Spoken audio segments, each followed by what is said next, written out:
impresif sekali mobil ini untuk harganya yang 195 juta rupiah. Yang penting kualitas berkendara mobil ini jauh di atas rata-rata rival gitu.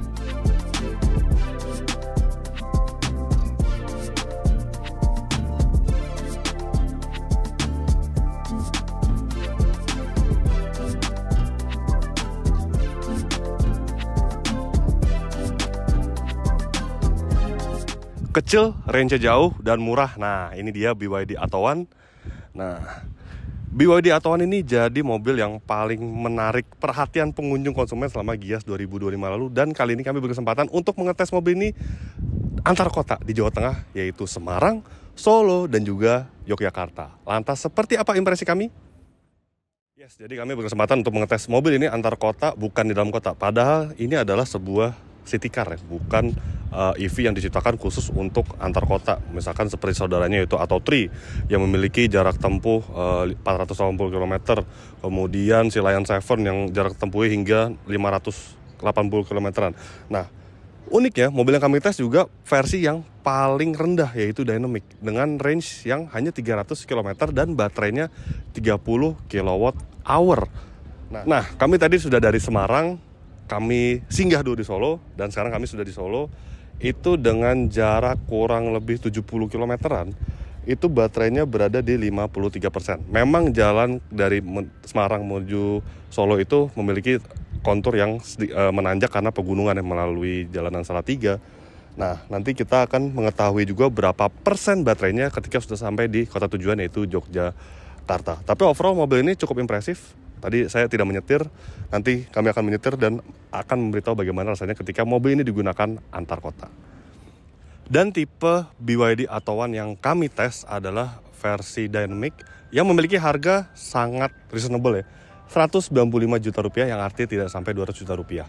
Tapi sebagai catatan, harga tersebut itu belum termasuk dengan wall charging. Jadi nanti setiap Anda pembelian dari dealer itu akan ditawarkan wall charging secara terpisah, harganya kisaran 10 juta rupiah. Jadi mobil ini bisa Anda bawa pulang dengan harga 205 juta rupiah kurang lebih dengan chargeran. Nah, selain range yang lebih pendek dibandingkan tipe tertingginya yaitu tipe premium, ada beberapa detail di mobil ini yang berbeda dengan tipe tertingginya, yaitu yang memiliki harga 235 juta rupiah. Seperti jok, dia masih menggunakan pengaturan manual. Kalau tipe premium itu dia sudah menggunakan electric seat. Dan juga dia tidak dilengkapi dengan teleskopik untuk pengaturan setirnya. Sisanya sama, head unit, kemudian semen cluster sama, dan nggak ada wireless charging. Tapi masih ada USB slot, ada Type A dan juga Type C, ada juga soket 12 volt dan juga SD card reader. Joknya sama. Tapi coba kita lihat, apakah dia dengan tanpa teleskopik masih enak, masih menyenangkan.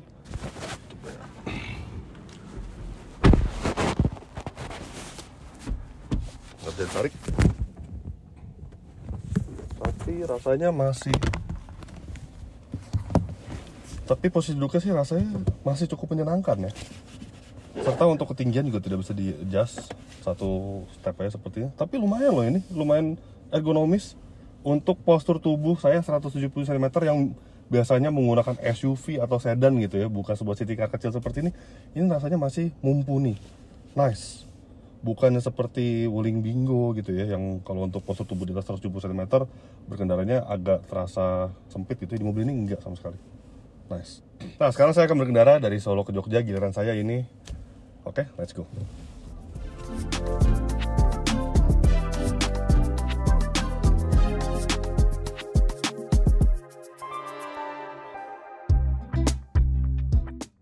Nah, sudah berjalan nih menuju ke Jogja dari Solo. Bukan Solo sih tepatnya, tapi Colomadu. Jadi dia tuh antara Boyolali dan juga Solo. Nah, kita akan melalui tol, tapi sebelumnya kita melalui jalan perkotaan ini, ya. Dia tenaga motor listrik itu 74 HP serta torsinya 135 Nm.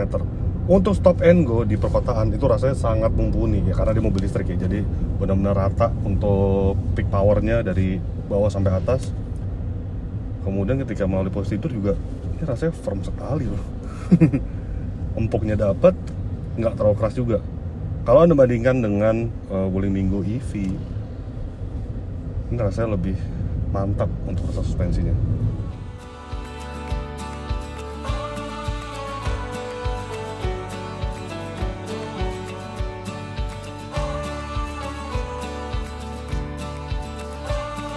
Ya, sekarang sudah berada di Jalan Tol Solo Jogja menggunakan City Car BYD ini.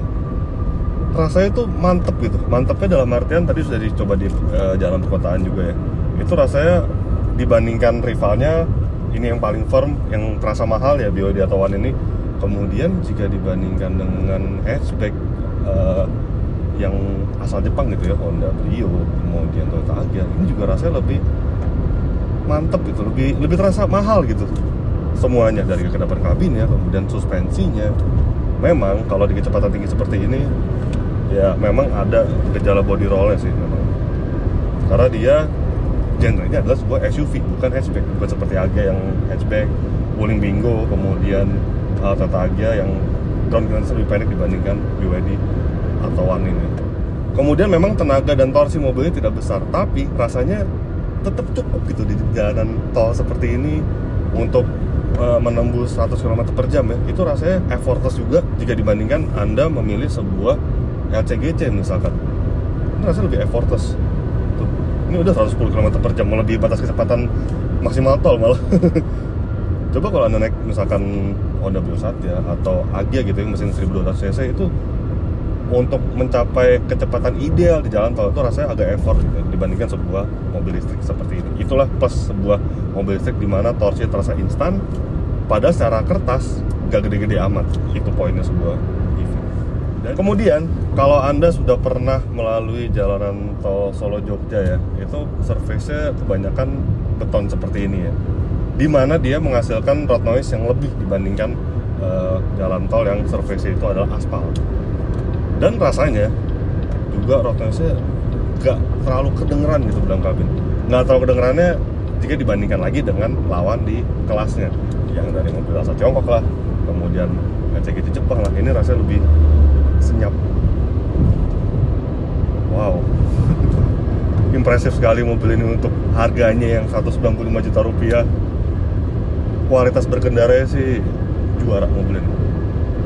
Kemudian mode berkendara mobil ini ada 3, Eco, Normal, Sport. Jadi terasa ya, memang kalau di Eco tuh dia tidak seresponsif normal, dia tidak seresponsif Sport, dan Sport adalah yang paling kenceng rasanya. Dan kalau di jalan tol seperti ini, normal pun rasanya masih mumpuni juga, tapi ya karena mengingat di atas kertas tenaga yang gak gede-gede amat, kalau di tol ya kita coba mode Sport aja seperti ini untuk jauh lebih responsif dan effortless ketika Anda mengejar kecepatan tertentu gitu. Dan dia juga dilengkapi dengan 2 step regenerative braking, ada yang standar dan juga high. Kalau high kita cobain, dia lebih kuat untuk rem regenerative brakingnya. Kemudian juga mobil ini masih ada ADAS tapi cuma parking sensor, jadi nggak ada adaptive cruise control, nggak ada lane keeping assist, tidak ada blind spot monitoring. Ya buat apa juga sih mobil 195 juta rupiah ada gituan. Yang penting kualitas berkendara mobil ini jauh di atas rata-rata rival. Itu poinnya.